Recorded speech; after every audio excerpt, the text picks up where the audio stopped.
rode in a gang.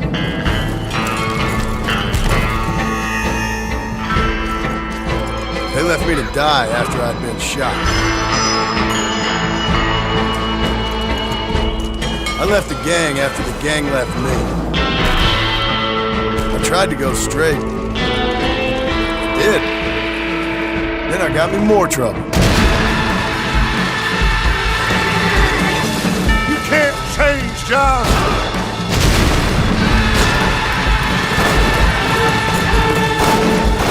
You don't do deals with outlaws, boy. Yeah, you do!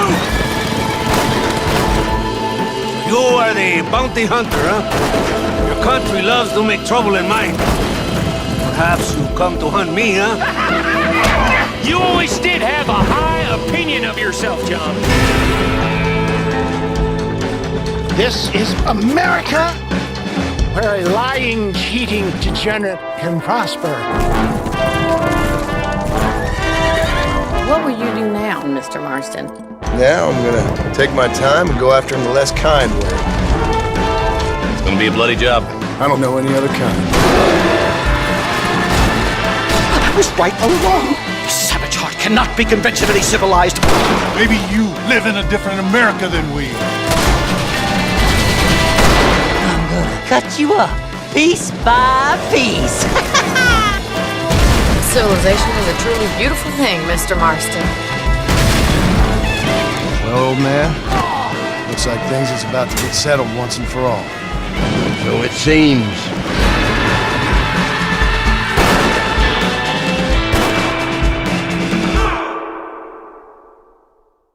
Unfortunately, Adam is not able to join us. He came down with the flu a couple days ago, and he's gutted, but he did send me what he wanted to ask. Our guest doesn't need any introduction. You all know him as John Marston from Red Dead Redemption, Red Dead Undead Nightmare, and Red Dead Redemption 2. Please welcome Rob Wiethoff. How are you? Thank you so much for coming on the show. It's been... I gotta actually first I have to say a huge shout out to Dan Allen. He made this happen. He reached out to me on Instagram and he said, if you could get one guest on the show, who would it be? And I immediately said Rob Wiethoff, and he's like, all right, I'm gonna message him and we'll set something up. So Dan, thank you so much for making this happen. But yes, how are you? Man, I'm really doing well. Thank you so much for all your kind words. And Dan, and I want to thank Dan as well. He's such a cool guy, and he's always been so helpful to me, and I just think that's who he is. I think he's just a really cool.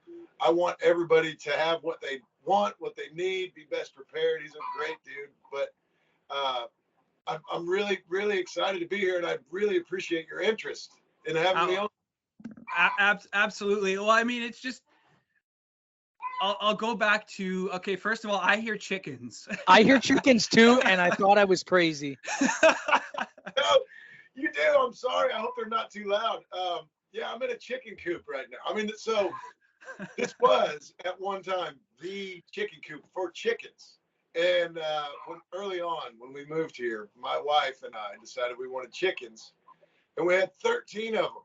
And I built this big coop.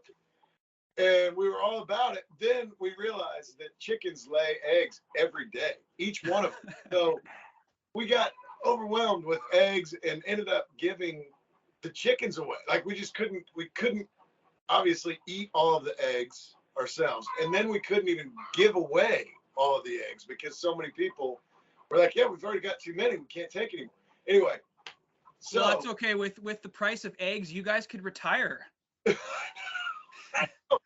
Well, we got rid of them all and didn't have any for several years, and then we got 5 more within the last year and a half or whatever it's been. And I built them another coop because when we got rid of the first ones, I took over. Obviously, this is my chicken coop now. The chickens have a different chicken. Ridiculous. But yeah, and so I'm sorry. They're too loud. No problem. That's actually it's great. It's like. If there's awkward silence, the chickens will break that awkward silence. But yeah, no, it's again, it's really great to be able to chat with you. And like you're a really in-demand person. I always see your Instagram videos. You're always with people, and you're going from con to con, and like it's really nice to see you're keeping busy. My inner 12-year-old, I told my daughters that I eat mop joke that you posted on Instagram, and they tell it to everybody now. And it was just, I don't know, it was just part of me that I just started giggling, and they were like, what's so funny? So now they use that. So thank you so much. Welcome. And you know what? I think it's funny too, because I actually am only 12 years old myself. I may look old, but That's the it's so ridiculous. wow. Voice acting work must be rough. I mean, you're wearing it well, but 12. That's yeah. Yeah. My goodness, yeah. I have been having a whole lot of fun with Instagram Live lately. I don't know if you would say interview. It's more like a hangout thing that I've been doing with people that I've met since the release of Red Dead Redemption 2. And I mean, I could do this for honestly forever. I've met so many cool, really inspiring people, and I want to share them with them. Not that I have the biggest platform in the world, but I want to do what I can to make sure that everyone knows these people are out there and they're really doing some cool things. So I've really been enjoying it. That's awesome. And it's very lighthearted. Like we've had the privilege of chatting with a lot of people. Like I sent you my the channel link and everything, and just every video that I've seen you in, like you're always smiling. So it's like if anybody ever feels nervous, it's like that like is just gone, because you're gonna have a good time chatting with you. So well, thank you. I just, you know what, I think I learned a long time ago that I'm not interested in being one of those people that tries to take himself too seriously, because nobody believes that anyway. You know what I mean? It's just, I think that if we could all just relax and hang out and enjoy whatever it is we're trying to do, then I think that's actually what's believable. And I just think that, I don't know, I really enjoy it. People seem to enjoy coming on, and it's a win-win for all of us. So thank you. Pleasure. Yeah, so we do obviously have questions about Red Dead, and I know you've probably answered every single one of them, but we do have some Clayton's got some interesting things that he wants to do, and so I figured and Adam sent me his questions that I'm gonna steal, because they're my questions now. But so when you had originally auditioned for Red Dead, like, did you know what you were getting involved, or did it have a code name, or you just figured, hey, I'm gonna just put my name out there?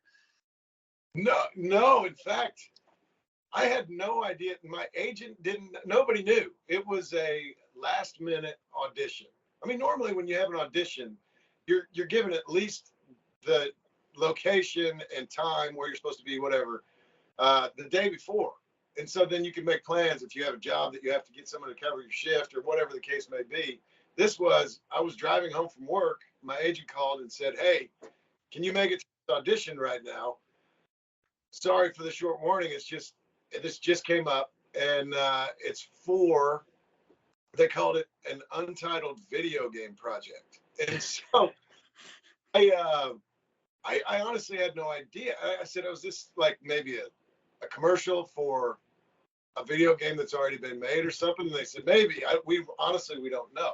And the reason that it was also confusing, it was because this agent that called me, you have different kinds of agents, right? You have a commercial agent, which sends you out for commercials and, like maybe some print stuff, advertisements you'd see in magazines, whatever. But then if you're a model, you have a modeling agent.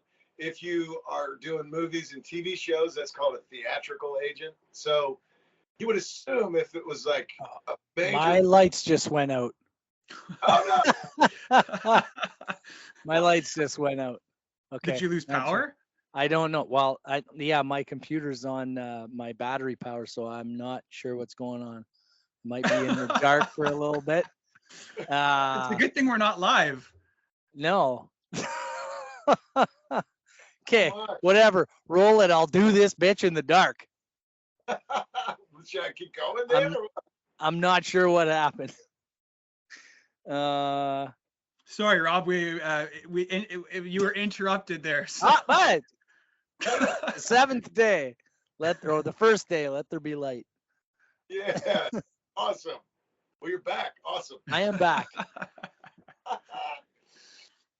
Well, so I guess because it was my commercial agent that got in touch with me, I just assumed it was a commercial, because if it was some big major production, then it would be something I would expect to get a call from a theatrical agent for. Whatever. Anyway, yeah. So I showed up to this thing, and that nobody there said what it was for either.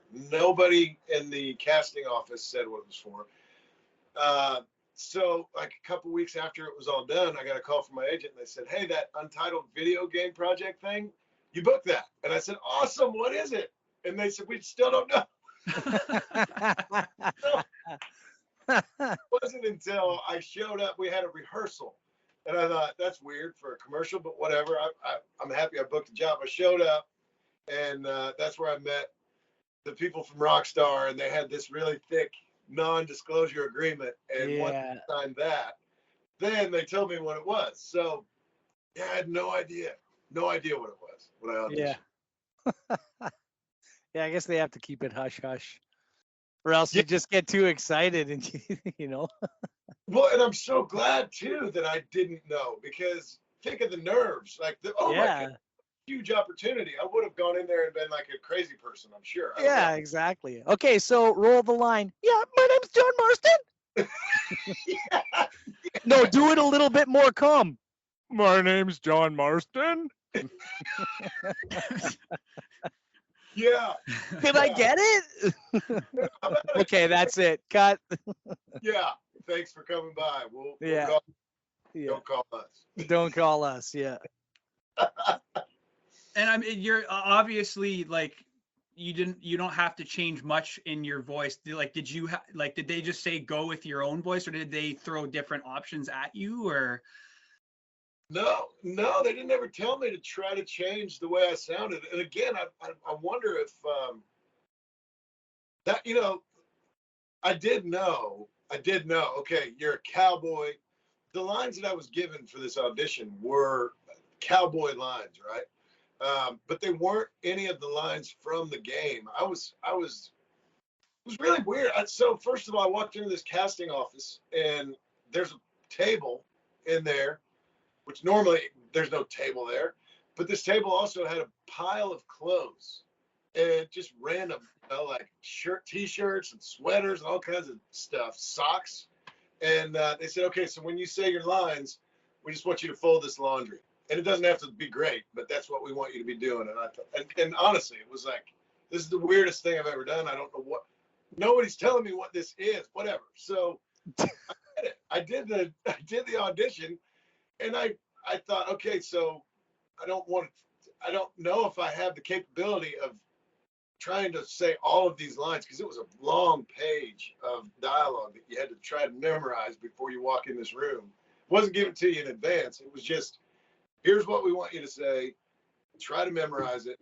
We'll call you when it's your turn. Then you walk in the room, and there's a table full of clothes. And you're like, oh. So I really think that somehow I got through all of the lines. Like, I actually said them out loud, and I also folded the clothes. Probably not well, whatever. But yeah, I don't know, because I was so focused on like just trying to get the task done, right? That this is what you have to do. I don't know that I tried to act at all. I don't know if I was capable. I was just trying to do what they told me to do. So they definitely didn't tell me to try to change my voice. They just didn't. I know that John is a much more angry, frustrated person. So they said, several times throughout production, and this is for Red Dead Redemption and Red Dead 2, I would come back after being 3 weeks away, and come back to set and start shooting these scenes as John Marston, and they'd say, all right, great. Yeah. So you memorized it. Thank you. You're prepared, but you're saying your lines as Rob. say them as John this time. And I was, oh, yes, I'm sorry. Because, it's John. Here's this pile of laundry. Now say the lines. Yes. So, luckily they didn't ask me to change, think about Roger Clark, right? Who played Arthur Morgan. And you've heard him speak. You've had him on. You know what he said. I haven't had him on yet. Oh, I thought you had. I'm so No, sorry. you're our first Red Dead guest.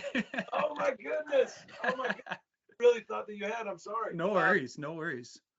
But if you hear him speak when he's not Arthur Morgan, he doesn't sound anything at all like Arthur Morgan. So that just keeping up this accent that he's created for a character throughout that entire game is insane. It's insane. And I'm so glad they didn't ask me to do that, because I don't know that I'd be able to. That's a huge, huge talent to be able to do that, pull it off. So, lucky me, I guess. So then after the first game had wrapped, like what were your thoughts when they said, hey, we're going to bring you back for a zombie game? Like, because I mean, like, it worked. Like, you don't typically think of a cowboy Western game with zombies, and it worked really well. So like, what was your thought process about that? Like, oh man, what am I getting myself into? Oh my goodness. Well, I mean, I loved every second of working with Rockstar throughout the entire process, but I just didn't know. I mean, I knew the story. I knew what happened to my character in Red Dead Redemption.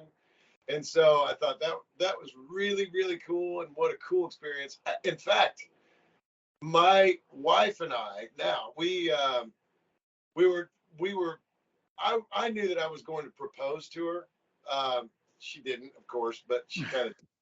Anyway, so whenever Red Dead Redemption wrapped, I had felt, like, okay, I want to get married now, and I don't know that I want to be married and still try to be an actor, because even though I just had this really awesome experience, and I know now what it's like to be kind of a working actor, knowing, it's not just 1 or 2 days on a commercial, or it's not just a tiny role in a movie, these things that last 2 or 3 days at the most, and then you're jobless again until you book something else. I had the experience of working on Red Dead Redemption where it wasn't every day, but it took, months to get this, almost 2 years to get this whole game completed. So as I was doing it, I knew I'm going back to work on that same project, and I got kind of a feeling of, this is what it's like to be a working actor. And I really enjoyed it, but also knew there's no guarantee that this is ever going to happen again. So once we wrapped with that, I proposed to my wife. We moved to Indiana, and where we live now, and just kind of was like, that's it. I'm not interested in that kind of lifestyle if I'm going to have the responsibilities that I have now. Before I was married or even engaged, I just had to take care of myself, but we wanted to get married. We wanted to have kids. We were all excited about it. So it didn't make sense to me to stay in LA and chase this dream. I felt like that's just not very responsible. That's how I felt. But yeah, so we moved back to Indiana, and then I get a call from Rockstar, and they're like, all right, so we're going to do this DLC, and they explained to me what it was, and I thought, oh my God, I don't live there anymore. I don't live in LA anymore. I don't know. I ruined it for you. I'm so sorry. They said, that's all right. We're going to do it in New York anyway, and it'll just be shorter for us to fly you from Indiana than it would from California. So can you do it? Will you do it? And I said, of course, I'd love to, So it just was one of those weird things again, where it's like, you never know what to expect, I guess, right? But you also just wish there was like some kind of a formula that if you follow this formula, you're going to get more work. And what I realized is that if I wanted more work, all I had to do was quit.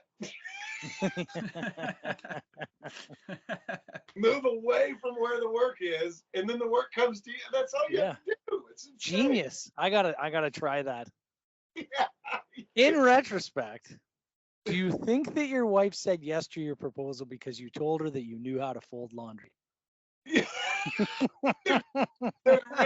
She's like, this guy has adult man skills. I'm gonna snatch this guy up. You asking me? Yeah. Okay. Laundry's your thing. Yeah, you enjoy that. Yeah. No. Yeah. Oh my goodness. And I still do try to do laundry. I do my own. Try to do our kids. I don't touch hers. I know I'm not allowed to do that. I know. You wash something hot in cold water, chaos ensues. It's just, Oh yeah. man, you like unleash the Kraken. I'm telling you. Everything here is in cold water because I don't need to hear, why are the shirts warm? Oh my God, sorry. Oh, My man. new shirt. Yeah, I don't touch that. I know better than that. Yeah. And then of course, obviously the monster that was Red Dead Redemption 2, which I'm not gonna lie, I'm still playing it. I obviously I know what happens and it's set before the events of 1, but it's like I have so much games on the go that it's like if I ever get tired of playing something, I'll put on Red Dead for a couple hours and then I don't even do the stories. I just drive around and put people on railroads. Yeah, I know. I'm the same way. I have such a hard time keeping my mind on task because there's just so much stuff to do. Yeah. Like, I finished the first one because the narrative, like not gonna lie, Marston's character drove me right to the end, and I was like, the Pinkertons, I'm gonna get these guys, you know. And then there's the scene with the barn where he opens the door, and oh man, awesome, amazing. But in the second one, it seemed like there was just so much more to do, and the world was so much bigger. And I was just, when faced with the overwhelming amount of choice to be able to do anything, I chose to do nothing but like shoot animals and walk around lassoing things. Yes. I get it completely, and I'm so glad that you both enjoyed these games so much. I did play a little bit. I'm not much of a gamer, and I know that sometimes I feel guilty saying that because I know that most of the people who are watching are big gamers and assume that I am too. But when I was younger, I loved games, and I had the very first Atari, and I loved it. But I remember my parents always saying, "All right, you got to go outside. It's nice outside. Get outside." Yeah. And so I got away from gaming for a while, and until I happened to be a character in a video game, and then so of course I want to see what it all looks like, you know, and so I tried to play it. I'm terrible at it, but I mean the same thing. Like I'd get on the horse and start riding, and I'd see a bird fly over, and I knew I could. Yeah, exactly. You get back here, you bird. Yeah. Think you're getting away from me? Yeah, it was insane. It's trying to shoot coyotes and whatever else. I never really got anywhere in the I game. know. Well, I'm on the path, right? Something runs across the road, and I'm like, squirrel, grab the gun, you know, run off into the bush. And then like 2 hours later, you know, I'm looking around. I'm like, what the hell was I doing? I got a whole pack full of pelts and everything. You know, I don't know where I am. Like, oh, damn it. What was I doing again? And then it's time to put it down and go to work or do whatever, you know. And then I start up next time and I'm like, what the fuck am I doing in the bush? You know? Why was I here? I must have been here for a reason. What was my reason? Oh, yeah, that's right. Yeah. It is amazing, though. You're right. The amount of, well, and no time limit, too, you know. So, like, the last game I was really big on was Super Mario Brothers, right? Where you had so much time to get through the level. If you didn't do it in the right amount of time, then you die. So having the freedom with like really no restraint to just do whatever you want to do, that's pretty cool. I really enjoy that. Well, there's nothing to take you off the main path, you know. There's no There's nothing that says, hey, you come over here, check this out, waste a whole bunch of time. Right.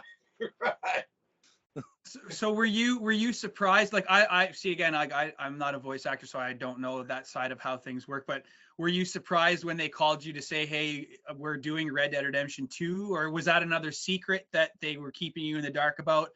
Like how did that all come about? Because I mean, obviously you hear 2, you think sequel, but it's not a sequel at all. So right.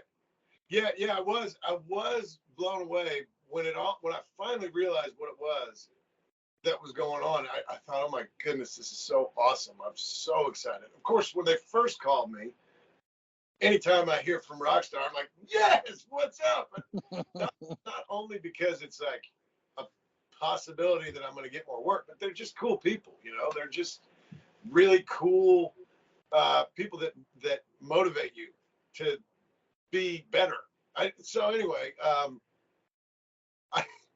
I got a call from the director. So the director of Red Dead Redemption also directed Undead Nightmare, Red Dead 2, but also GTA, he's been their director for so many of these projects, most of them. But he called me and he said, we just were interested in talking to you about the possibility of doing some more work.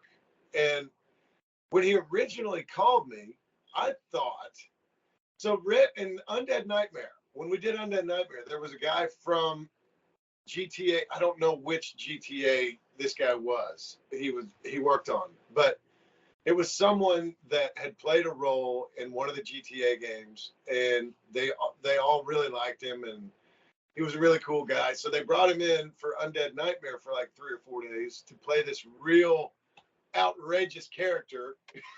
And it was kind of just like, yeah, man, we're just throwing you a bone. We want you to have some more work, and we want to hang out with you. And so come play this crazy character, and it'll be fun. So when they first called me, I thought that that's what that probably was for. I was going to go play a 3 or 4 day role, not John Marston, not any kind of a Red Dead Redemption game, but whatever they were working on. I thought, oh yeah, they're going to have me come back to do what that guy did. And so, of course, I was really excited to do that, you know, but as we kept talking about it, I realized, oh my goodness, it's another entire game. And I get to be the same character. Oh my God, this is awesome. So it's like the only way that could have possibly happened. And they did it. It was a dream come true. So cool. I have a sordid story about Undead Nightmare. Well, it's not really a sordid story. I bought it. I remember there was a time where I wasn't buying any DLC for any games. I was like, no, it should have been part of the original game. I don't want to buy it. And I really, like at that time, I was like really into Red Dead Redemption. And so I went out and I went out to a bar or a party or something, and I got blackout wasted. Oh, no. And when I woke up in the morning, I was extremely confused because my TV was on and Undead Nightmare was on, which I did not own at the time. And I realized that at some point I came home and I must have just, for whatever reason, downloaded it, paid for it, bought it, and started playing it, and then just fallen asleep with the controller in my hand. Wow. But I was like, how dare drunk me betray sober me? Yeah. I told you I didn't want this. Yeah. Sometimes, you know, we make some silly choices when we. Well, it was a good choice, right? But I don't know. You said you're not a gamer, so you're not. You don't know. Maybe you don't know so much about DLC, but for a long time we were going through the whole Oblivion horse armor thing. I don't know if they charged you. It was like one of the first instances of like major DLC being released for a huge video game, and it was armor for your horse, and it cost money, and it was garbage. It didn't do anything. No. And so it was like a black eye on what was then like a pretty infant scene, right?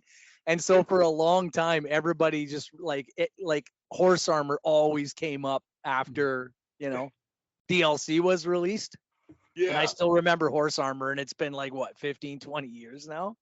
Oh, Like, how long ago was that? That's almost, 2005, 2015. Yeah, well, I lived in New 20 Zealand. years, I lived in New Zealand in 2005, and Oblivion came out. So that was, 2005. Yeah. Horse armor. Don't Yeah. do it. If they tell you, Rob, what do you think about maybe horse armor? No. Where do you stand on the horse armor controversy? Just be like, no comment. That's all you have to say. No comment. I signed an NDA. I can't comment on horse Exactly. armor. Yeah. No, I don't want to talk about it. Well, thanks for the heads up. I met somebody once who had some very negative things to say about it. I don't want to talk about it. Yeah. Next question, please. No comment. So of the 3 games that you did, like which one is your favorite, and do you have a favorite scene or a favorite moment? Like, it doesn't even have to be about John Marston. Like, just anything stand out that you were like, this is going to be remembered by everybody. Oh my goodness, man! Too many to count. I mean, it was kind of a weird deal because you would, we would go into work and we did performance capture, right? So we all put the suit on and we all would go out and be on stage and do these scenes together.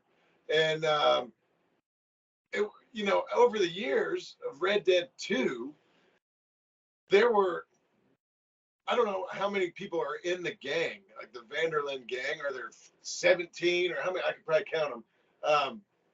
But we all became actual real friends because we were in this really cool situation where we all knew that we were working on something that had a really good chance, because it's Rockstar Games, of being something that a lot of people would really enjoy. But we couldn't talk about it. We weren't allowed to say anything to anybody about it. We could talk about it between ourselves. And so over time, we just really formed this really cool friendship that still exists today. But I would say, looking back on it, of course, there were scenes where I thought, oh, this is going to be so cool. But the scenes that I enjoyed the most were the ones where the whole gang was there, because it was like working on this really cool project with your best friends. And who could ask for anything cooler than that? You know what I mean? We laughed so much. I mean, some of the people, believe it or not, one of the funniest people in the entire cast is Peter Blomquist, who played Michael Bell. One of the most out there characters.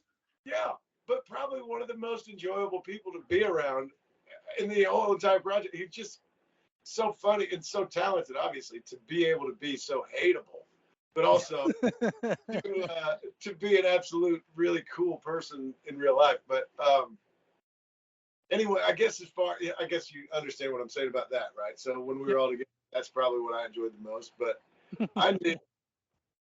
I guess I was excited to do the scene with when you go up the hill and you finally find Micah and Dutch is there, and that thing with Sadie and the 4 of them up there. That was wild, and I thought this is going to be something that people enjoy, especially knowing that Micah was going to get what he had coming to him. But my goodness, good time. Lots of memories for sure. Like, it just, man. Yeah. And we're still, like I said, we're still in touch. We have a mass text chain that we do on a daily basis. We're all interacting with each other, even now. And it's that's cool. It's really cool. Yeah, just a great group of people. And I'm so glad that we all had this experience and we still enjoy hanging out. That's actually one thing that a lot of the people that we've talked to have said is the bonds that they've formed doing all this over. Well, I mean, Red Dead Redemption 1 was what, 2010? Yeah. So like you're 13 years in a series, and I mean, hopefully there's more to come, but I mean, who knows what I know Rockstar is focusing now on getting GTA 6 out, but like there's just something about the Wild West with that Grand Theft Auto formula in it, and it's really cool. But I get just the bonds that everybody has formed, not just in Red Dead, but like with Guardians of the Galaxy, Hitman, like it's cool. Yeah. Sorry, I had to think of my words there. So, but it's just to hear the positivity and talking about forming the bond and like having somebody else say, oh, like Rob was awesome. And it's in a world where everything just seems so cutthroat now. It's really nice and humbling to hear that there's still that light. So it's really nice to see. Well, thank you. Yeah, I'm so fortunate to be able to experience it the way I have, and it's.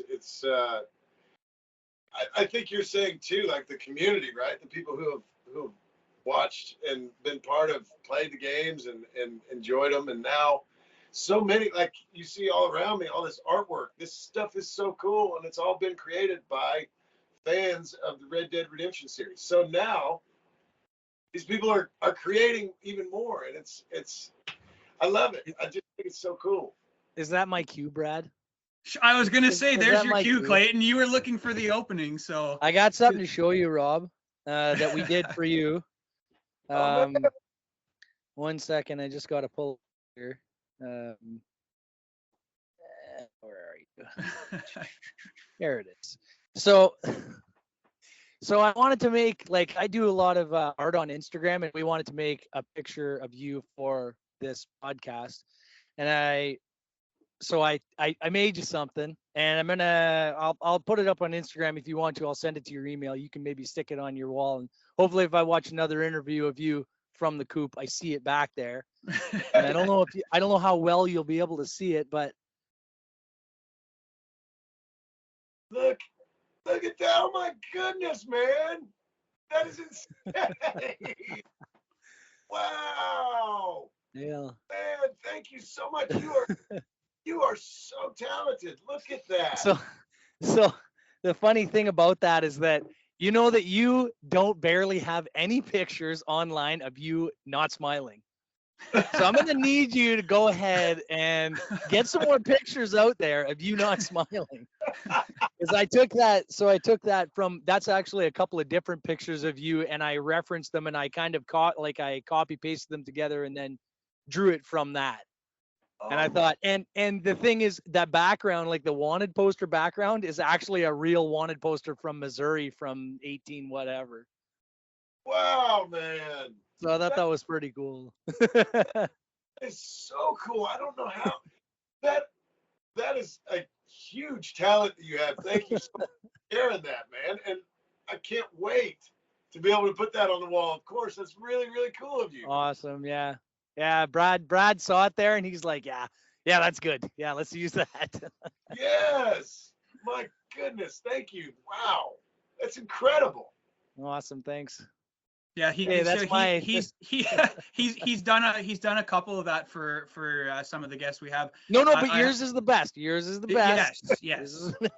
But he says that to each one that he does it for. So, but I have a friend also who also he does, like, not Clayton, but he does zombie portraits. But I know we've got the off to the side there. I thought I saw a picture of zombie John Marston, but he does zombie portraits. And then I was thinking to myself, I said, well, Clayton's an artist, so let's get Clayton to do something. And originally, like, the idea was to have like that 80s picture style where the family's all looking up at the silhouette of the dad, but that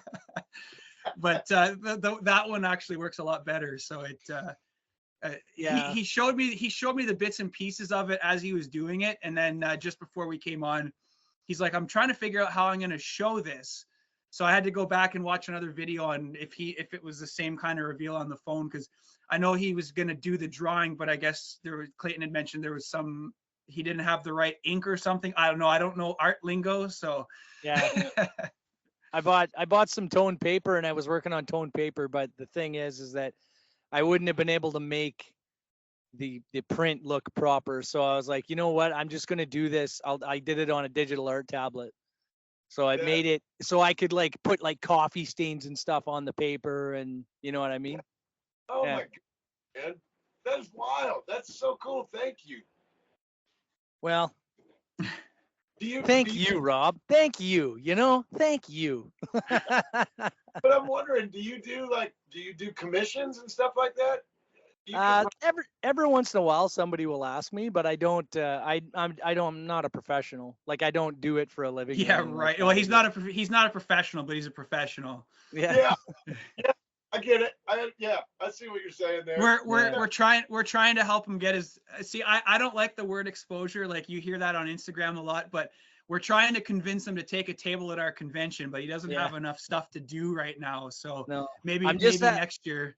I've been doing a lot of digital art and stuff like that, but I'm actually just getting into acrylic painting right now. So I'm working on actual like painting on canvas. Yeah. So we'll see how that goes.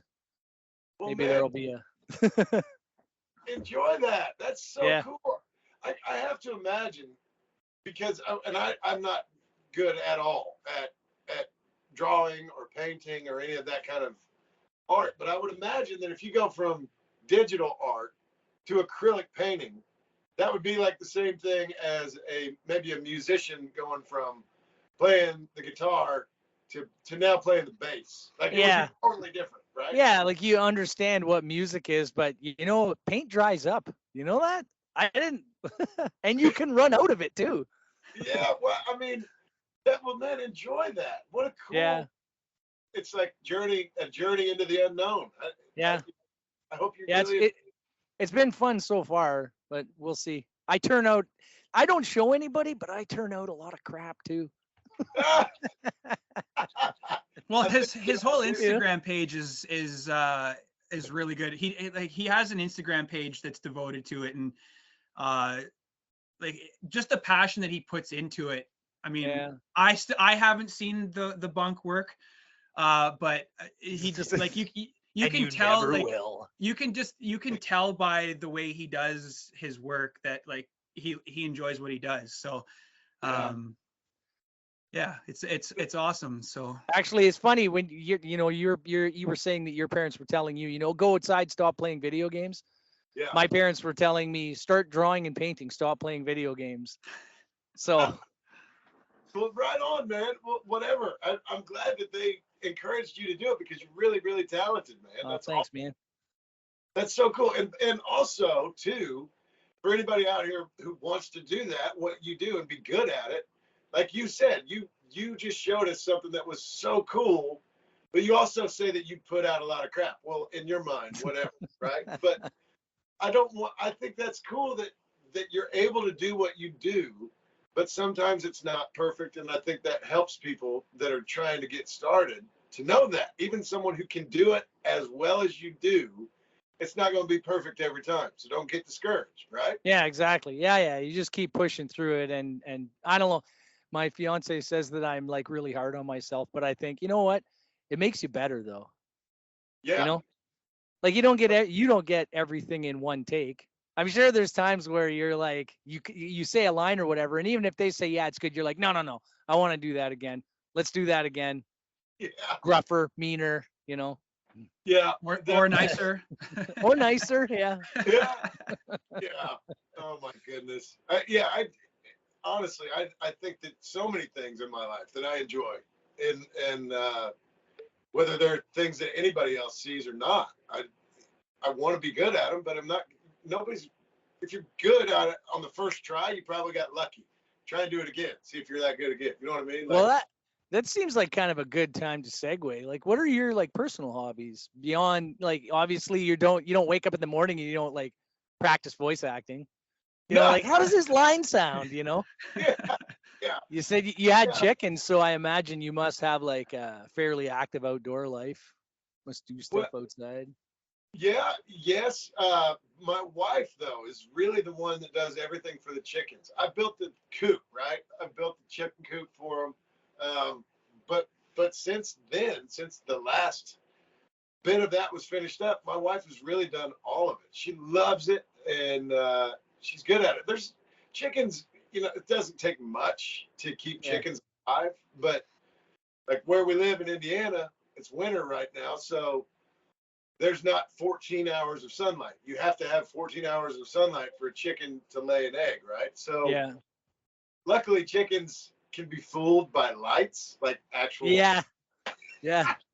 So throughout the winter, she's had to put lights on timers, and as the sun goes down, remember to turn it on and whatever, just to make them continue to lay eggs. But so I had a friend actually who worked at a turkey farm at one point, and she said that they had the same thing, right? They had the lights in the barn. Does she have to turn the lights on slowly? Because turkeys will have a heart attack if you just flip the lights on. They freak out. Oh my goodness, no, I don't think that she has, but they're all still alive. So apparently Okay, well, yeah, there you go. There's your litmus test right there. Chickens are still alive. Lights are good. But I think she typically tries to do it, like as the sun's still up, but before it's all the way down, she'll turn them on. And Yeah.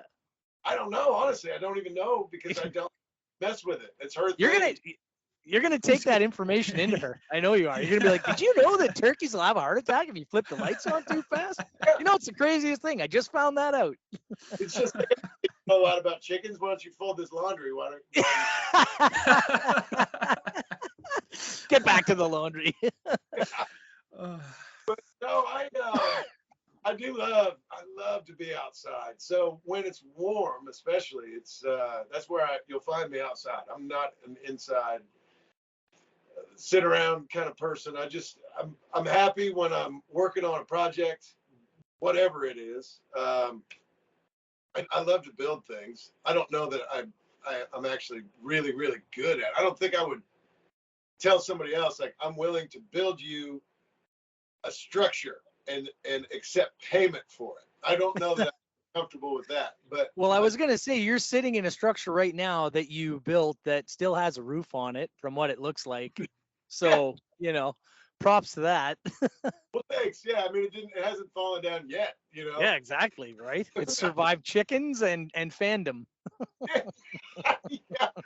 But yeah, I mean, I guess we've got a yard now that it's like 2 acres. We don't have a whole lot to keep up with, but we have to keep it up. We got a lot of trees. So there's always sticks to pick up. There's always something that needs done, weeds that need taken care of, all the good stuff that luckily I really enjoy taking care of.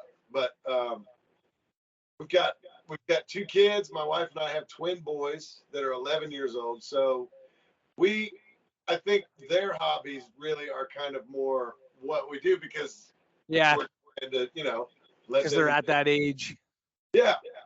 So but I love it. I mean, I'm really enjoying it, and who knows? Who knows what happens? Well, that's a good question, actually. Like, so your kids know that you're John Marston. They get that at school. Like, do they think that's cool, or what do they think about that? I don't know. I don't know. I mean, of course, I don't talk to my kids about, like, hey,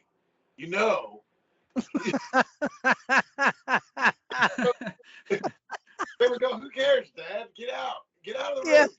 Who cares? Dad, that was in 2010. The first time, right? Like, when you're not Arthur Morgan, Yeah.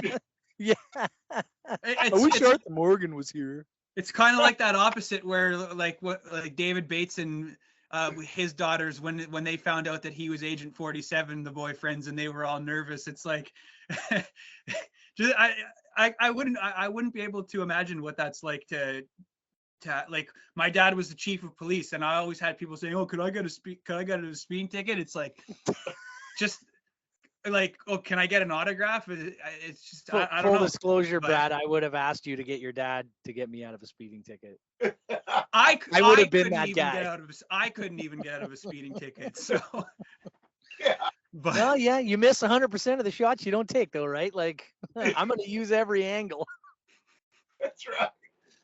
I love it. Yeah. Do you, like, obviously you've traveled because you wouldn't be doing conventions if you didn't. Is there any convention that you haven't gone to, or a country that it's on your list of places that you like is a must? Oh my goodness. For me, I've really enjoyed everywhere that I've been, and all of the conventions have been great. I think that for some reason, this is way before I ever got involved in any Red Dead Redemption anything. I've always thought that it'd be really, really cool to see Australia. And Dan and I have talked about it a bunch. Like, he keeps saying, we got to get you down here. How come you're not coming down? I want to go. I want to go. but yeah, I've been so fortunate, man. I certainly can't ask for anything more. I've been to so many cool places and met so many cool people. It's hard to really believe that it's true. And I've got a few lined up, going to Liverpool April 1st. And then we've got a couple that are right here by me, one in Indianapolis and one in Louisville, that I'm going to be doing this summer. Got one in Dublin, Ireland, later in the year.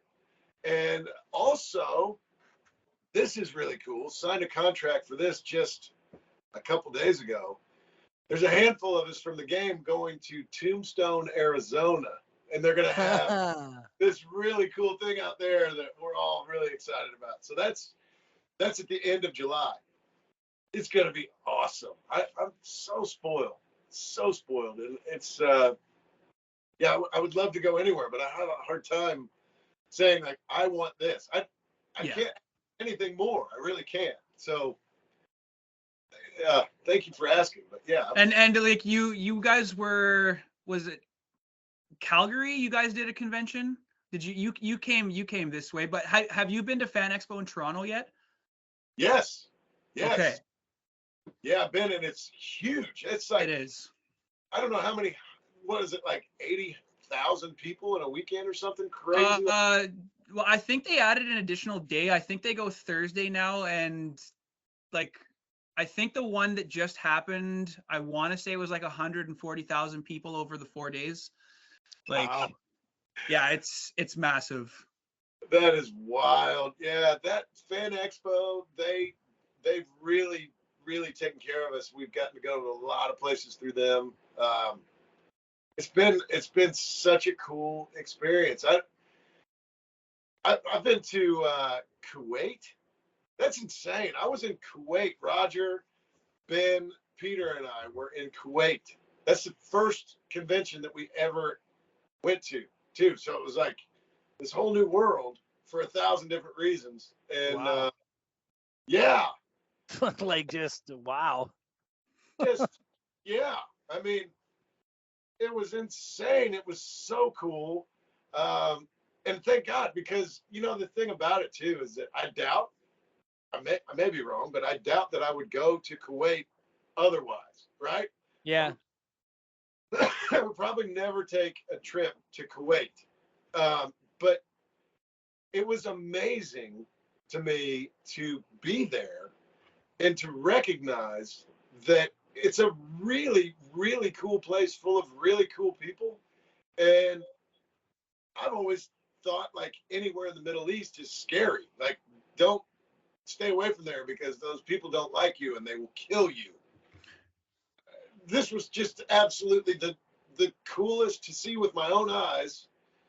This was awesome. And I'm so glad that I got to be educated by being there and recognize, no, that's not how it is at all. It's not. Yeah. You know? I mean, certain places, but anyway, certain places here are dangerous and you probably shouldn't go there, right? Whatever. Yeah. But I've just been so fortunate, and I'm so appreciative of it all. Well, I'm just throwing this out there, but there is a brand new convention starting up in Sudbury in 2 months. Shameless plug. Yeah, shameless plug. It's we actually run 2 conventions in Sudbury, but this is going to be a brand new one, and eventually my goal is to have you out, but we want to just see how the inaugural one goes. But we've been throwing our own like game expo since 2015, so it was time to step into the whole to the actual full convention. So we're pretty excited about that. It's all like the nostalgia stuff, so 70s to new stuff, but heavy focus on like the 80s and 90s. So yeah. we've got some cast members coming from, I don't know if you ever watched Degrassi High. It was a Canadian show in the 80s, 90s, but it was popular. I don't see him watching Degrassi. Yeah, you never know. Sweet teen drama. It's like, I guess it's like I don't know. I really have anything to compare it to. Maybe 90210. I don't know. Okay. Yeah. Well, right on. Yeah. But well, yeah. So. I probably would have, though, if I was aware of it. I don't know. but got them coming, and that's like Yeah, so we'll see, and that's why we're trying to get Clayton a table, but he's not working hard enough or fast enough. Oh Clayton. yeah. My body of work is just not big enough yet.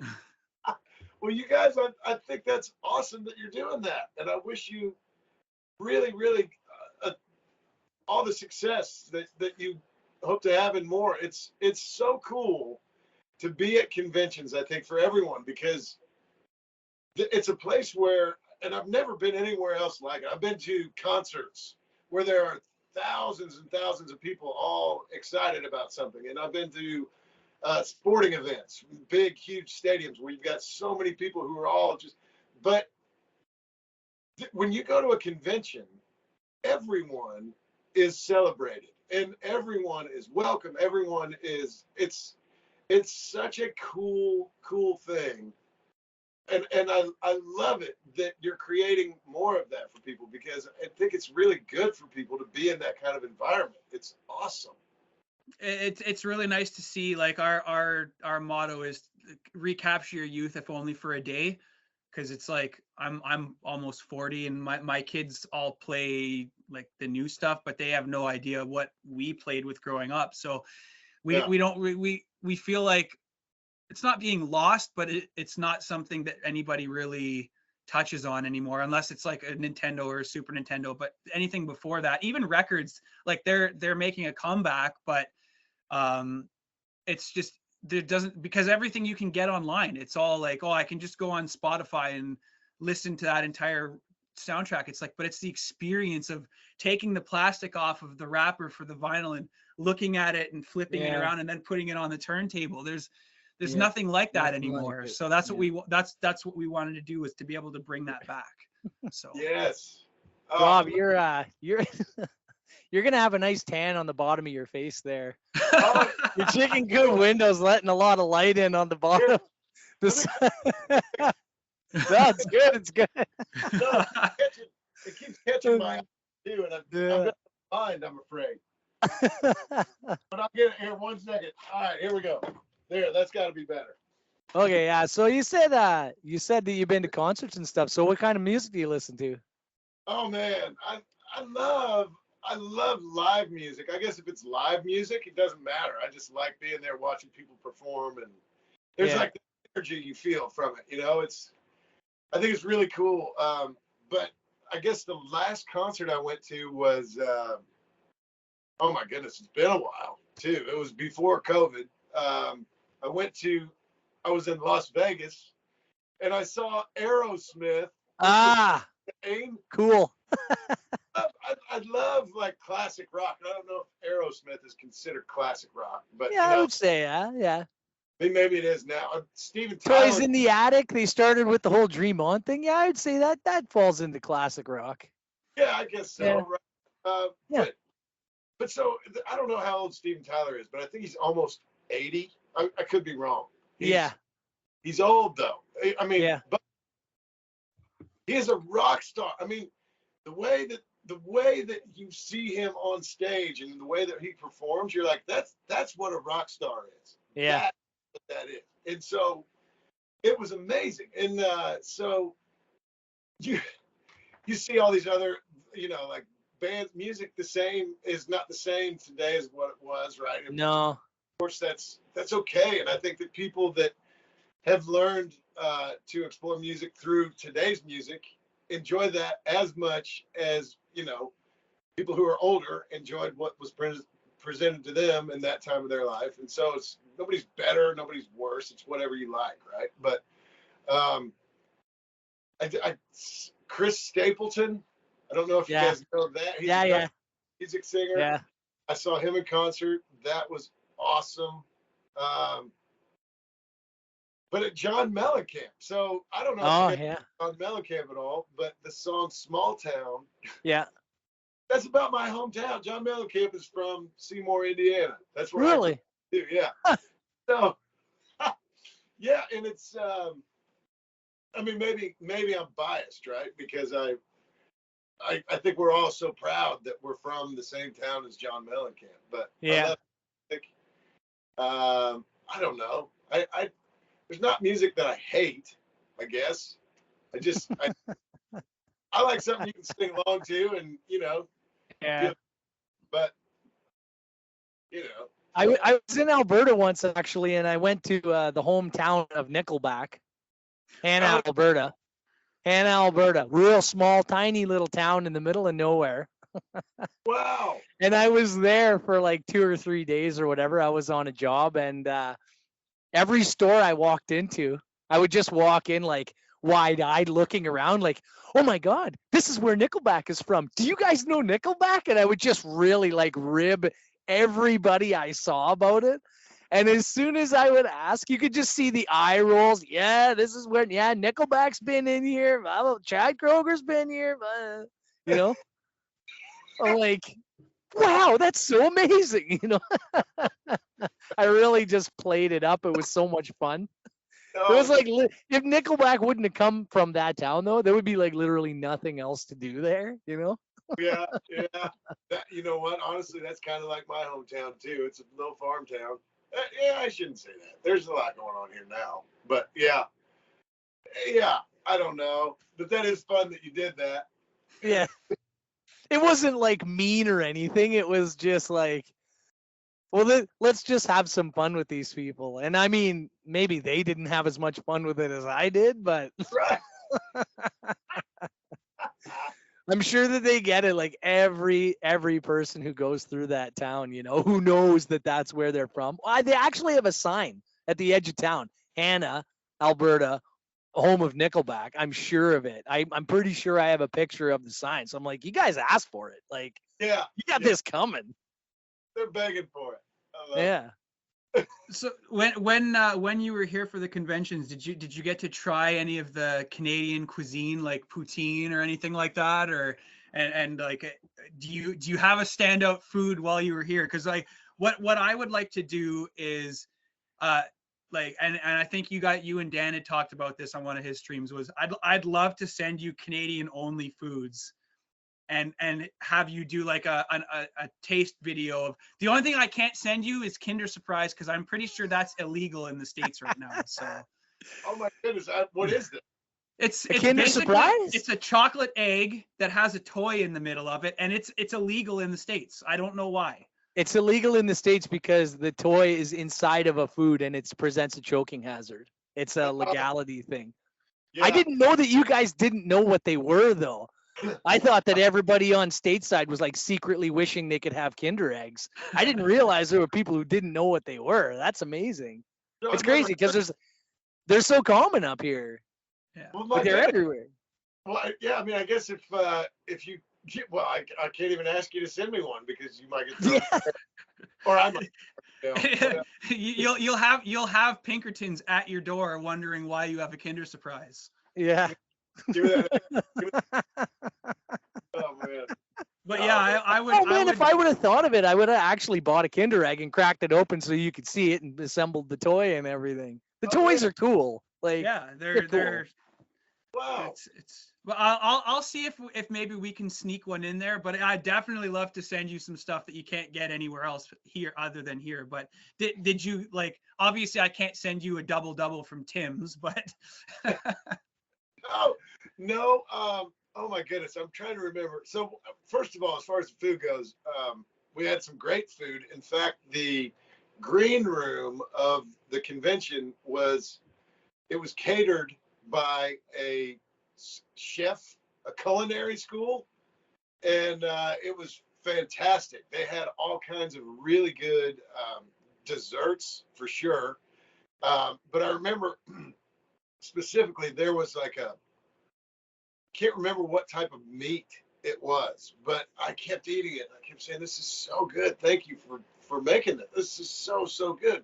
And they were telling me all about it, and we had so many conversations about it that they actually gave me a shrink wrapped, like a giant piece of meat that was marinated and everything. They were like, "Yeah, just take that home and cook it up, and it'll be great," and told me. just did it taste gamey? Because I'm thinking maybe moose.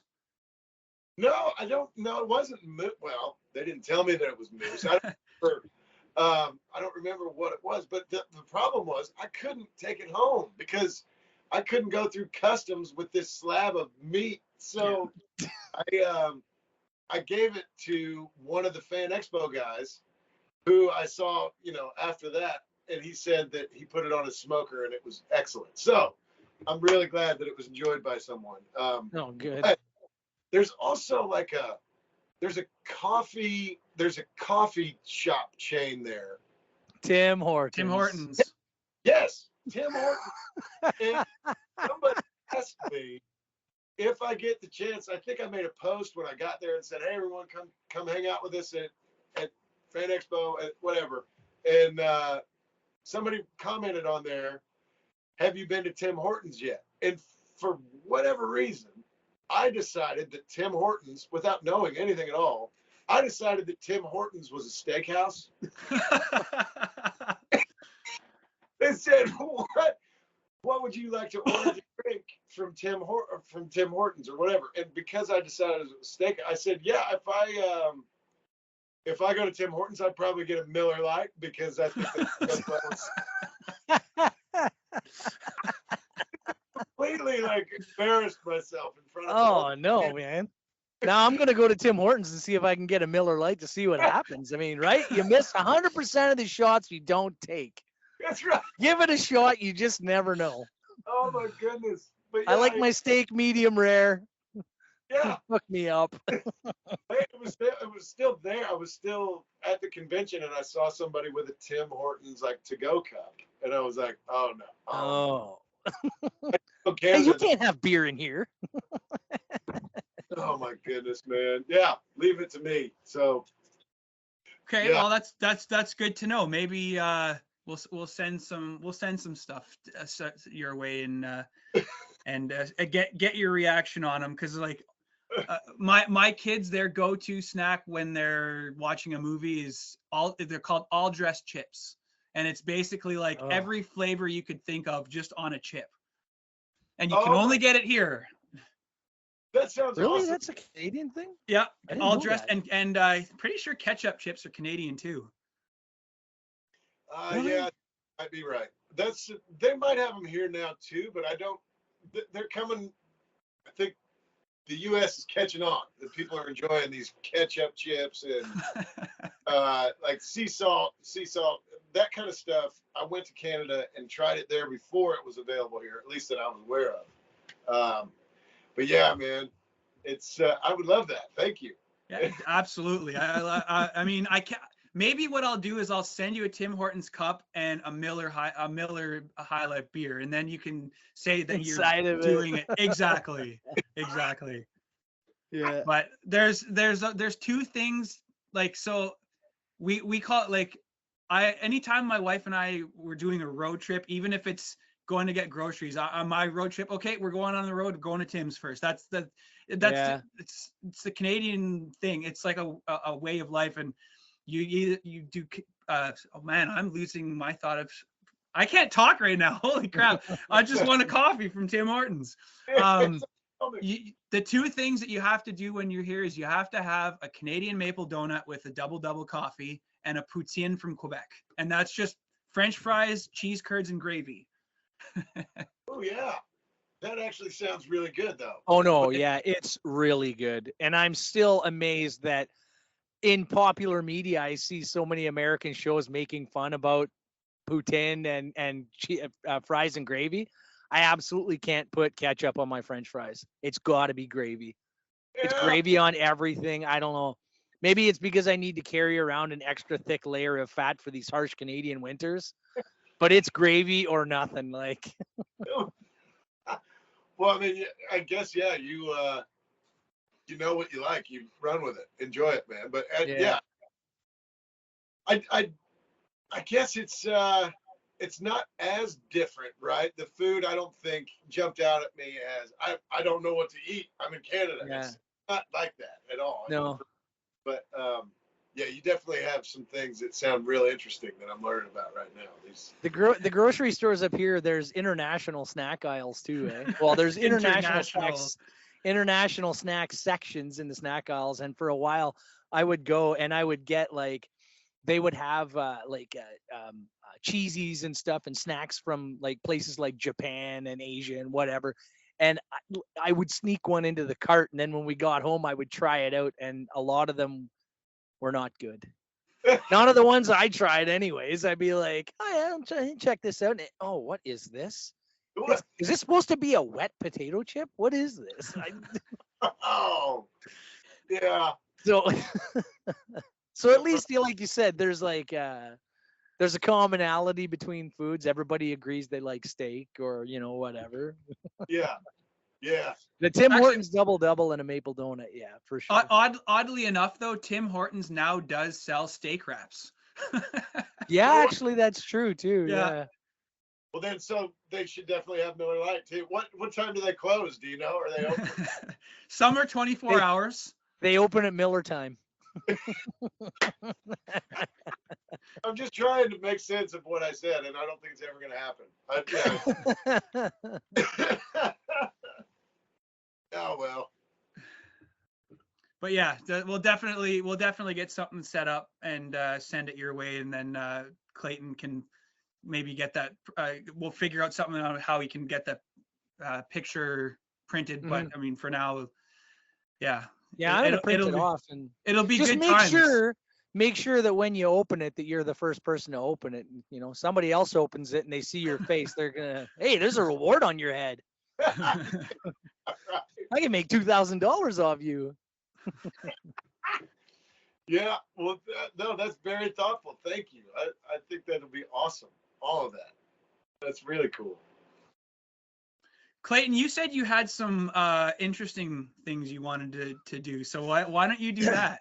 So Brad told me and Adam actually at the same time that you wanted to see some questions that were like out of the box. Not the boilerplate questions that you're going to get from every interview. So we came up with a couple just theoretical, questions. Where is this now? Brace yourself. Would you rather spend 1 hour on hold with customer service or get lemon juice splashed in your eyes for 5 seconds? What the hell? Wait a minute, say that again. 1 hour? Would you rather spend 1 hour on the phone with customer service for anything or 5 seconds getting lemon juice splashed in your eyes? What the? I didn't even know you were going to ask that, man. Oh, my cheeks hurt.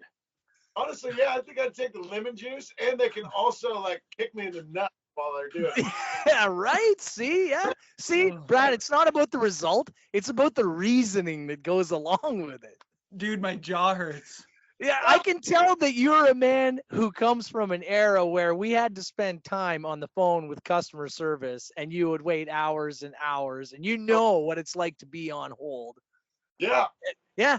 I'm telling you, old people from our generation, they're going to pick the lemon juice. Younger people are going to be like, what's customer service? Sure, I don't care. I don't want lemon juice in my eye. Yeah, but you've never been on hold. Yeah. It sucks. Yeah. What else? Oh, is cereal just mornings? Wait a minute. I don't know why, but every time you ask me a question, yeah, you're breaking up, Clayton. Am I breaking up? Can you hear me now? Yes. Yeah. Is cereal just breakfast soup? Is cereal just breakfast soup? Breakfast soup. I've never thought of it that way, but you're probably absolutely right. I mean, why wouldn't it be called breakfast soup? That is insane. Kids, eat your breakfast soup. Yeah, exactly. Okay, here's a good one. Who would win in a fight? Sam Elliott's mustache or Chuck Norris with no beard? Oh man. I think Chuck Norris is pretty tough. Yeah. Fight Sam Elliott's mustache. That thing is epic, man. Like, oh my goodness, yeah. And yeah, I don't know that. Go several rounds. There's no doubt. It wouldn't be like just somebody whooping somebody's ass. It would be 1 round KO. Yeah. probably a decision, right? It would be. Oh my goodness. Or a draw. I mean. Oh. What is the airspeed velocity of an unladen swallow?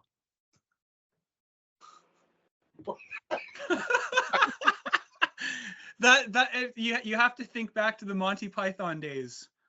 Oh my goodness. I don't know. I would know if you knew because there's a Q&A and they say what's the airspeed velocity of an unladen swallow, and the person answers with African or European.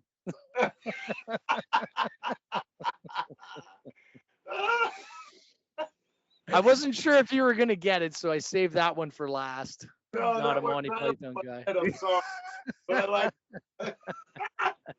I love it. I love it.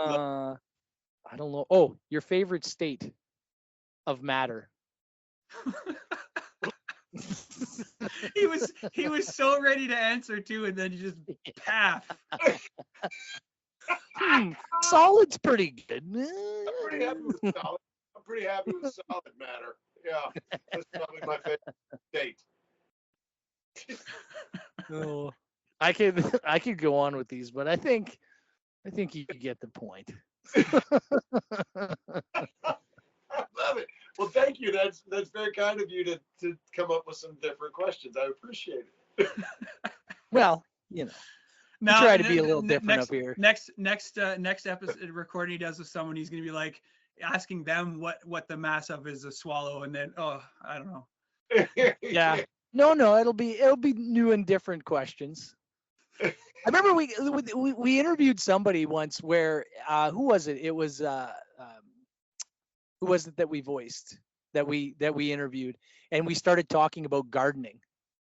And we started going back and forth about talking about like planting roses and when the best time to prune them was. And that was because I was just getting into gardening. Like that I'm was like, oh man. that was Anthony Howell from Elden. Yeah, that's right. Yeah. Margaret the Fell Omen. Yeah. And he's like, that's so crazy. Like you never talk about this kind of stuff. I'm like, yeah, well, I want to know what your interests are. Yeah. You know? Well, that's cool. He's a kind of the green thumb. Yeah. I don't know. That's awesome. So have you been asked to recreate famous video game lines as John Marston? Because I think we're getting close to doing that in a second. Yeah, I have. But I mean, of course, I'm happy to do it. But I have to tell you, like the favorite line, and this is my inner child laughing, was when you told Dan that he eats babies and everybody knows that. Like I don't. Like that is the one thing that everybody like. It was so funny. He had to put it in his video, in his montage. So, yeah. All right. So the first one is "It's a Me, Mario." Oh my goodness, that's from Scotland, right? Did you watch? No, that's Mario Brothers. It's a Me, Mario. Oh no, I know. So when we were doing a panel at Scotland, they asked, which video game character would you like to be if you weren't the character that you played, right? It could be any game, it could be any whatever. And I'm not much of a gamer, so I didn't really know, but Alex McKenna had a great answer, and Ben Davis had a great answer, Roger Clark had a great answer.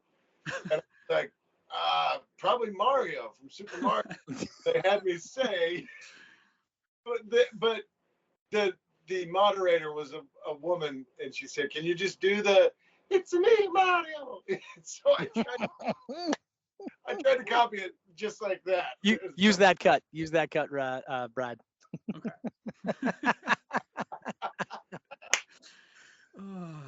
Oh man, yeah. All right. Okay. What's the next one you got?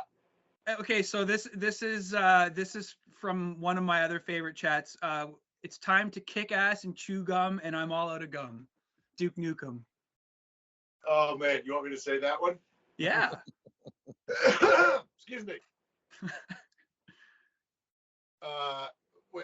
Or chew gum, kick ass. It's time to kick ass and chew bubble gum, and I'm all out of gum. All right. It's time to kick ass, chew bubble gum, and I'm all out of bubble gum. Okay. Okay, so we did that one. Clayton, do you have any ones that come to mind? I'm trying to How about finish him from Mortal Kombat? Like he finished Duh. him. Am I trying to say these as John though? I guess. Yeah, as John, as John. All right, so John, of course, John would yell it, right? Finish him!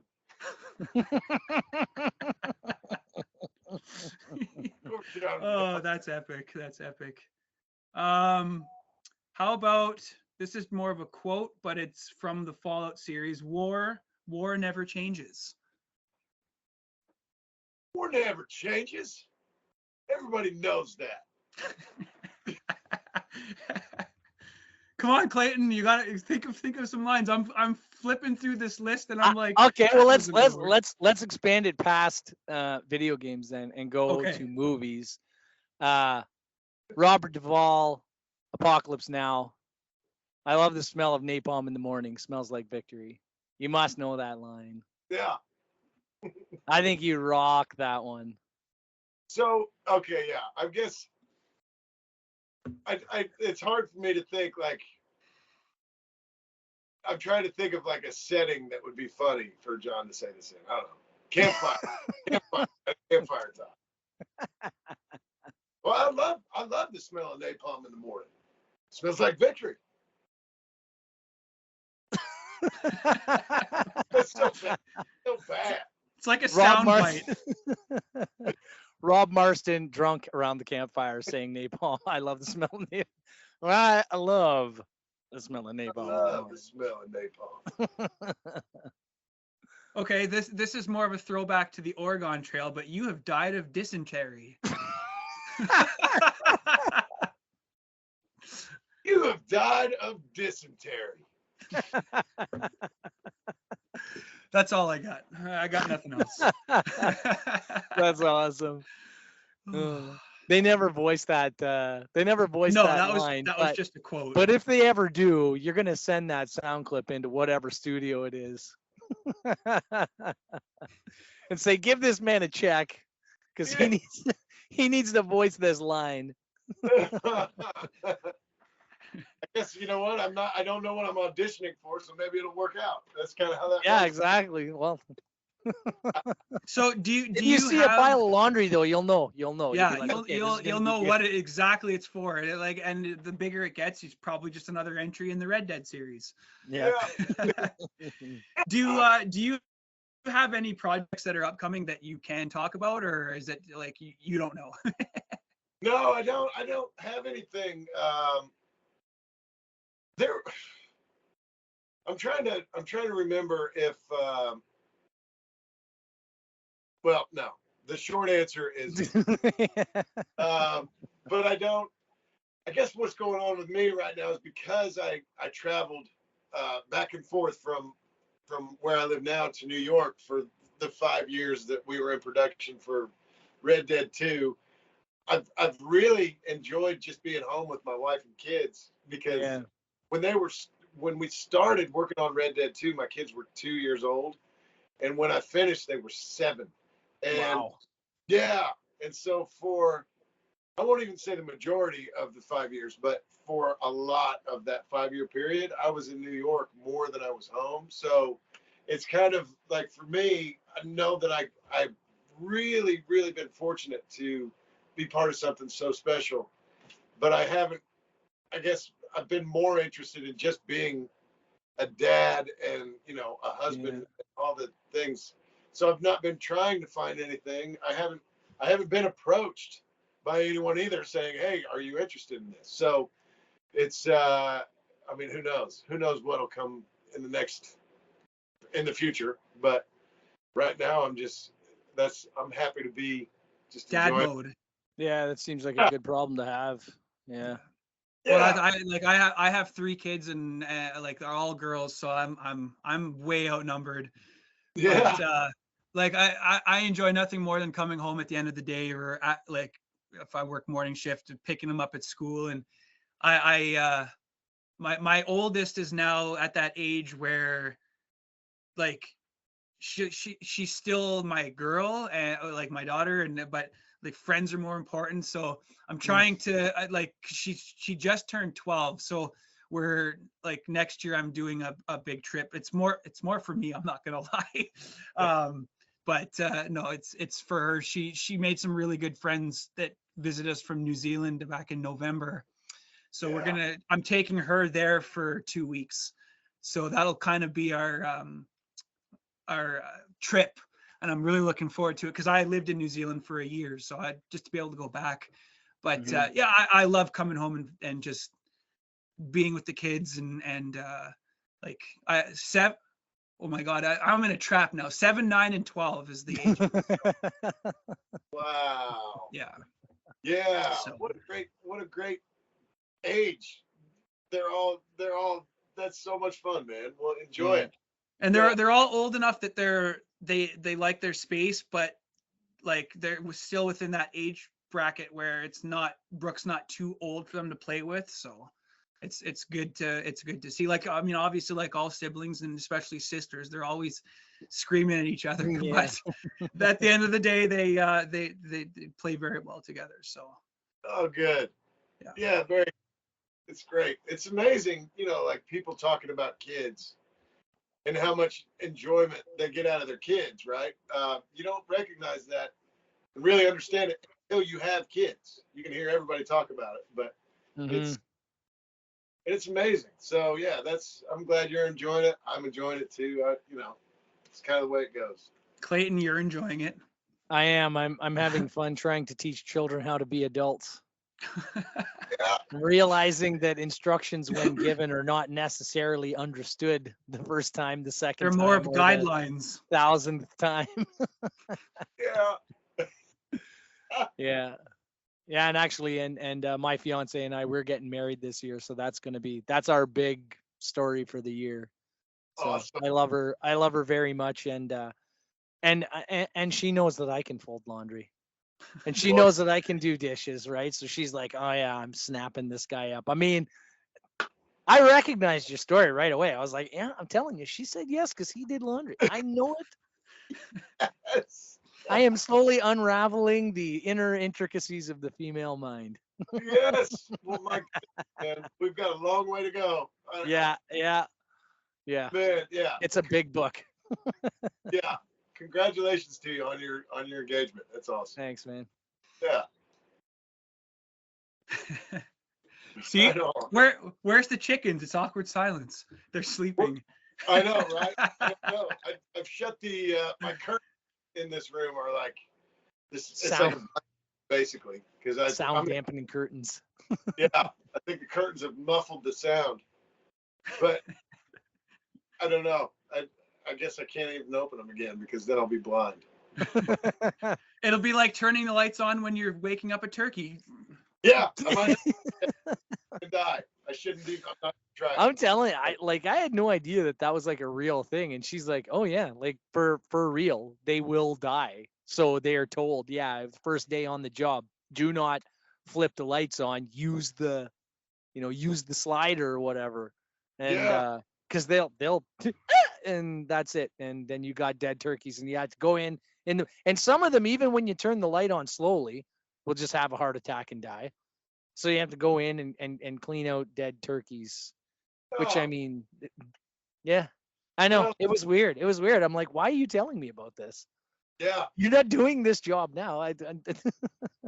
Wow. Well, I mean, you got it. That's wild. This thing exists in nature? Like, yeah. What happens when lightning strikes? Yeah, right? I've heard too, though, that turkeys actually, they're so unintelligent that they can actually drown when it's raining because they look up, see what the rain is. You know what? I just heard that too, actually. I was today years old when I learned that. Now I'm going to go back to her with this story about drowning turkeys. Thank God your barn's got a roof on it, because let me tell you what I know. Yeah, well, and I could be wrong about that, but let's say that I am right. Like, how are there any turkeys at all? Like, they just drop over dead, or they drown them. We're lucky. Should be extinct by now, probably. That's probably why we only eat them twice a year, because if we ate them weekly, there wouldn't be any left. they'd be gone. Yeah. Yeah. Jeez. Who's your prediction for the Super Bowl? I know you're watching that today, so. Yeah. You know what, man? I guess this thing, it's kind of got me up in the air. I've been really excited about the Super Bowl because I don't care who wins. I honestly don't care. I like both teams, and I think it's good because usually in the Super Bowl, I really dislike one of the teams and usually don't care about the other one, right? So I'm always cheering for the team that I dislike to lose, which, I mean, I guess whatever. If you're a sports fan, you get that. But if your team is there, of course you're cheering for your team to win. But I've gone through several Super Bowls recently where I'm just cheering for one team to lose, which makes it not as, especially and then you're just like, God, whatever. But this time I don't care. I'm just excited to watch. The game will be awesome, I'm sure. But also the Super Bowl, you have all the commercials, you have the halftime show, you have the whole production. See, right? You have the commercials. We don't get those commercials until we go on YouTube the next day and watch them. Yeah. Oh no. Which is I think it's a licensing thing, but I mean I've seen some of them and they brought, I know, spoiler alert if anyone paying attention, but they brought back Breaking Bad for a Dorito commercial, I think it was. Really? Yeah, they brought back Bryan Cranston and Tuco, and it's hilarious. But it was leaked ahead of time, but we have to Google them and see what they are. We don't get anything like that. We get our Canadian commercials that are just like, buy a Rogers phone. Oh wow. Well, that's okay. Canada's fast wireless. Yeah. But yeah, I mean, I guess if I had to pick, I might as well just flip a coin. I mean, I don't know. I think that Mahomes, Kansas City's quarterback, is really, really talented, but he's also hurt. He's got a bum ankle or whatever it is. Something wrong with one of his legs. I think it's his right leg, which you got to stand on to throw off of. So that's obviously going to cause a little bit of a disadvantage. But and Jalen Hurts, these are just the quarterbacks, right? But they're both a big part of why these teams are in the Super Bowl. But yeah. Eagles, he's so good and it's so young. I think that's exciting. Whether he wins this Super Bowl or not, he'll probably be back. He'll be back again, yeah. But so what's so cool about this Super Bowl too is the Kelsey brothers. Do you guys know this story? No. So these guys are brothers. They're brothers. One of them plays for the Eagles. The other one plays for the Chiefs. They're sibling rivalry. Yes, and they're trying, like there have been petitions where people have tried to get it so that their mom does the coin toss at the beginning of the game, and I don't think that's going to happen, but it is pretty awesome, like these guys are. We should do that kind of stuff though. Like, I don't know why, like people are like companies and stuff are so resistant to do that kind of thing, but it's it's really cool. It's kind of it's a once in a lifetime thing that you really can't buy, Like, when are they going to both end up back there, both on opposite sides? The fact that they want the mom to do the coin toss and everything. Like, I would say that's like a once in a lifetime thing, once ever. I wish companies and organizations would embrace that kind of stuff. I agree. I completely, because it's such a cool story. I mean, the likelihood is so slim. It's just whatever. Take advantage of it. You're right. Yeah. So Clayton, I know he's got a Macintosh, and I'm pretty sure he actually, not to interrupt the chat because I'm not trying to like flip off my screen. I know he was saying that his computer is close to kicking the bucket on him here. Oh, hold on a second. I have a Miller. Thank you. They literally just walked in the door, and my wife says, "I have Tim's." I said, "Bring it down. I gotta do that. The inside joke that's on this podcast." Yes, I love it, man. Yes. But so I definitely would love to have you back on with Adam, because I know he's got a lot of questions if you're wanting to come back or to do that taste test video. Does John Marston have anything that he would like to say to us? Oh my goodness. Put you on the spot one last time. I'm trying to think. I'm trying to get some inspiration from some of these. How about do something about Clayton's computer dying, and it'd be because of him we have to cut this short. Hey, Clayton, your computer computer is about as useful as Uncle.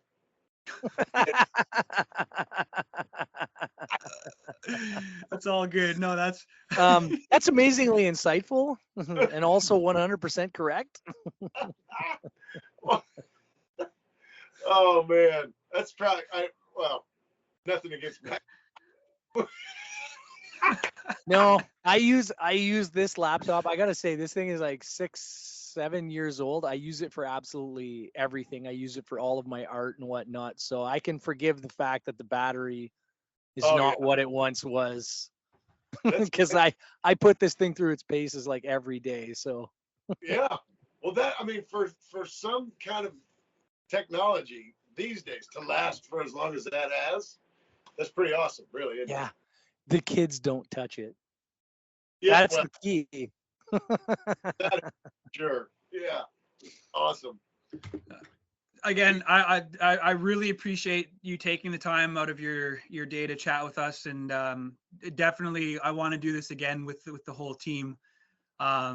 And then maybe in the afternoon when you can actually have a Miller, and it's not. I mean, it's beer o'clock somewhere at any point, but. Well, man, yeah. Thank you. I've really enjoyed hanging out with you guys. Thank you for having me on. This has been awesome. Let's figure out when we can do a taste test or something like that.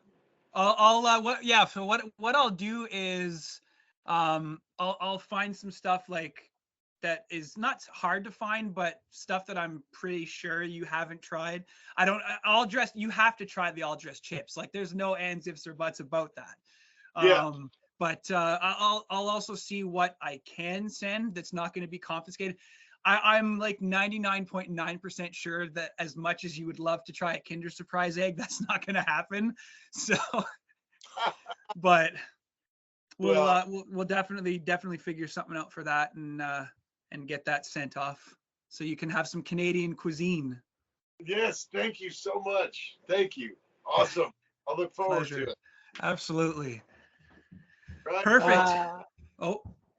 I was gonna say I want to tag you on that. I'm gonna put that picture up on Instagram. Do you have a? I'm just gonna tag you on it. You'll be able to see it, but then we'll get a physical copy sent out. Well, thank you. Thank you so much. That is incredible, and I'm gonna. Thanks for coming on. It's been awesome. Yeah, this has been a lot of fun. Yeah. Well, yeah, thank you guys so much for your interest. I've enjoyed it too, really. Yeah. Excellent. Right on. Perfect. Well, again, thanks everybody for tuning in, and thanks Dan for making this happen, and Clayton, as always, thank you for coming on, and Rob, it's been an absolute pleasure. My cheeks still hurt, so. Well, thank you, man. Thank you for your interest once again, and I've really enjoyed it too. So, yeah, I look forward to whatever we got coming along. Perfect. Excellent. Thank you very much. Well, you have a great day. Ladies and gentlemen, once again, Rob Wiethoff, aka John Marston. Thank you so much for coming and chatting with us. Unfortunately, Clayton's computer decided to die at the very end, so I'll be doing this outro by myself. We had an absolute blast chatting with him. Such a wonderful human being, and I can't wait for everyone to see the next video that we're going to do together with the Canadian snacks. Just going to try and find some stuff here that you can't find anywhere else. Obviously, it's Canadian. Try and smuggle some Kinder Surprise eggs over there. Who knows? But thanks again for tuning in, and we'll see you on the next episode.